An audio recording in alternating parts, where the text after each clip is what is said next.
ராசியில பிறந்து மேஷம், மீனம், தனுசு, சிம்மம் இந்த 4 லக்னம் மட்டும் கொஞ்சம் இன்னும் கொஞ்சம் போட்டு உங்கள புடிச்சு இழுத்துக்கிட்டே இருக்கு. ஒரு வேகமா ஓட விடல. ஒரு வேகமா ஃப்ரீயா உங்கள இருக்க விடாம, ஒரு மாரி ஒரு தடை பண்ணிட்டு, ஒரு குழப்பம் பட்டி, யாராவது ஒருத்தர் வந்து போட்டு நம்மள வந்து ஏதாவது ஒரு தடங்கல் பண்ணிட்டு, ஒரு எரிச்சல் பண்ணிட்டு, நம்ம என்ன செய்ய போனாலும் நமக்கு இப்படிலாம் ஒரு சத்துருக்களா?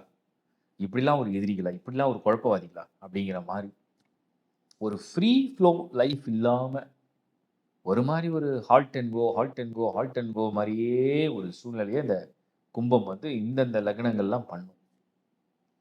அதில பர்ட்டிகுலரா இந்த சிம்ம லக்னம், மேஷம்லாம் வந்து இந்த சமயத்தில கும்பராசிய சேர்ந்தவங்க, லக்னம் சிம்மம் அண்ட் மேஷமா இருக்கிறவங்களுக்கு, அதிகப்படியான செலவு, வீணான செலவு. பணம் வந்து பஞ்சா பறக்கும்.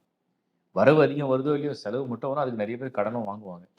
அதே மாரி மீனம், மீனம் வந்து ஏகப்பட்ட பேர் மீன ராசி, மீன லக்னத்தில இருக்கிறவங்க அந்த செலவ பார்த்தோம். அப்ப கும்பம் அண்ட் மீனம் ஏன் அப்படின்னா, நெக்ஸ்ட் டு நெக்ஸ்ட் பக்கத்து பக்கத்துல இருக்கு.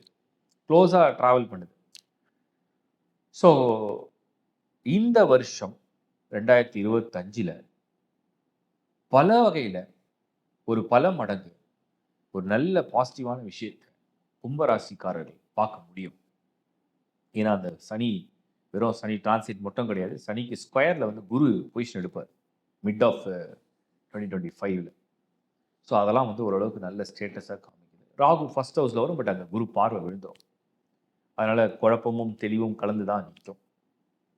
அப்போ என்னுடைய என்னுடைய ஒரு சின்ன ஐடியா என்ன அப்படின்னா, கும்ப ராசிய சேர்ந்தவங்க, புத்தி தெளிஞ்ச உடனே வேகம் எடுத்துறாதீங்க. ஏன்னா அந்த ராசி வேகமான ராசி. புத்தி தெளிஞ்ச உடனே வேகம் எடுத்துறாதீங்க. பலன் பொறுமையா வரும். உங்கள சேஸ் பண்ணும். உங்களுக்கு ஆப்பர்ச்சுனிட்டியும் தானா வரும். ஸோ ஒரு திருமண விஷயமா இருக்கலாம், இல்ல ஒரு வேலை விஷயமா இருக்கலாம், பொருளாதாரம், கடன் பிரச்சனை எதுவா இருந்தாலுமே, ஆற அமர நிதானமா, பொறுமையா முடிவெடுங்க. அதுவும் மேக்கு அப்புறம் முடிவுகள கொஞ்சம் சாதகமா எடுக்கிறதுக்கு முயற்சி பண்ணுங்க. அப்படி பண்ணீங்கன்னா, நீங்க போடுற திட்டம் சரியா இருக்கும். நீங்க எதிர்பார்க்கிற பலன் உங்கள தேடி ஒரு ஃப்ரூட்ஃபுல் ரிசல்ட்ட தரும். அதுதான் நான் சொல்றேன். ஸோ அந்த மாரி ஒரு நல்ல ஸ்டேட்டஸ இப்ப வந்து இது காண்பிக்குது. என்னுடைய மனமார்ந்த வாழ்த்துக்கள். ஏன்னா கும்பம் துன்பத்திலிருந்து வெளியில வரீங்க. துன்பம் இனிமேல் உங்களுக்கு வந்து பெரிய லெவல்ல துன்பம் கிடையாது.